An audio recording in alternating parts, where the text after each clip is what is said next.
Costanzo? Yes. All right, we're good. If we could get your first, last name, spell it for us, and your position. Sure. Frank Costanzo, Costanzo, and acting superintendent, Trussville City Schools. Okay, we have a lot of controversy here, weeks, maybe even years of controversy. You're coming into the middle of it. How are you feeling about that right now? What is your response? How do you plan to Well, fix it? I go back to what I said. I think it's where you have to listen, you have to hear people, and if you don't listen to people and understand what they have to say, I think it's very important. I know there are a lot of concerns. I'm not aware of all those at this point. There hasn't been time to really do that. But the main thing is that people feel comfortable with me, that they're able to express their concerns, and they may not like the answers, but I think they'll know that we're going to treat them with dignity and respect, and we know that they're passionate about their children and their education, and we are too. That's why we're here, and so the main thing is to take it one step at a time, evaluate the situation, and make sure that we have the right plan of action to address any concern or issue that they have. But the main thing is listening. I was gonna ask, how long do you expect to be in this role? I really couldn't answer that. I really don't know the answer to that. I mean, we're just getting started. We haven't gotten into the fine details of the day-to-day operations of the system. That has to be done, which is very important. And we'll be doing that in the days ahead, to sit down with our administrators here, principals, hopefully faculty at the schools to listen, to hear where we're at, and understand what the situation is and work accordingly. Dr. Costanzo, the high school principal is currently on leave. Will you be looking into that situation and assisting the board on making a decision? I would answer that by saying that, that is a board decision. That was done, prior to my being here. The answer to that is that everything has to be looked into carefully, investigatory wise, getting the information together and making the best decision. But at this point, I really can't comment on that. As a retired educator, why was this the opportunity to bring you out of that retirement and get back in this field? The most important thing that you know is I have not lost my passion for public education. I believe in it. I want to always be an ambassador, and if I can help through the experiences that I have, that's what I do. I think that's so important.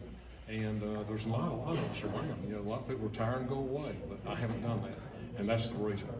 And just to piggyback off of that, can you tell us a little bit more about your experience in other school systems and what that will bring? Sure.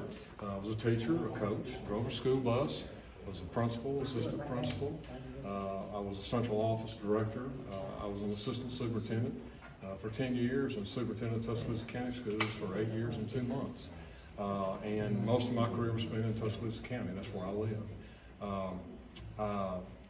When you go back and look at it, I've always cared deeply about students and children and their lives and their families and supporting them and providing them the best that we can. A lot of unique experiences. I've worked for the Department of Education, still do part-time. I do consultant work all over the state of Alabama. Again, that goes back to what I said earlier about the passion that I have for what I do. And it's important, it's valuable, and if we can help. I mean, I believe in being in a support role. That's what I say. It's not about me. It's about us and working forward and trying to solve whatever problem we have, come up with a solution, and making the system the best it can be. And it's a great school system, phenomenal school system. And so I've got to provide that leadership to help moving forward. Dr. Costanzo, the board kind of mentioned, some crisis management type experiences you maybe have had at previous places. I'm just kind of curious where and what kind of experiences you've had in that regard. Well, in 40 years, there's not a whole lot I haven't gone through.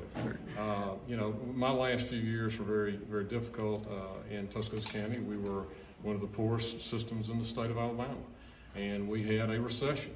I think we all remember that, and trying to deal with that. It was very painful to do that, and so that's a crisis that's probably much more serious than anything else that you can ever deal with, other than things that we know affect our parents and affect our children.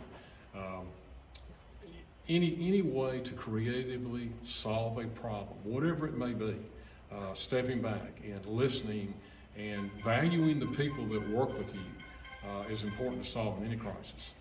Sometimes people want an immediate answer, sometimes it's not, but there's no problem that exists that there's not a solution. I could share countless examples of emergencies, tragedies that I've gone through, but I didn't do it in isolation or by myself. We did it together, and that's what we're going to do here. Now, I think there's been a lot of conversation about distrust between parents and the school board and the superintendent. Do you have any specific examples or specific ways that you think you're gonna work to fix that trust, to make parents trust the school system they have their kids in? The number one thing you do in a school system is you communicate. And how you communicate, clearly, timely, consistently, making sure that, you know, again, I said we don't work in isolation. We don't. We don't work behind the scenes. We have to be out front. You have to be visible. And you have to let people know you care about their situation. It may not be important to you, but it's important to them. And you have to value that and understand that.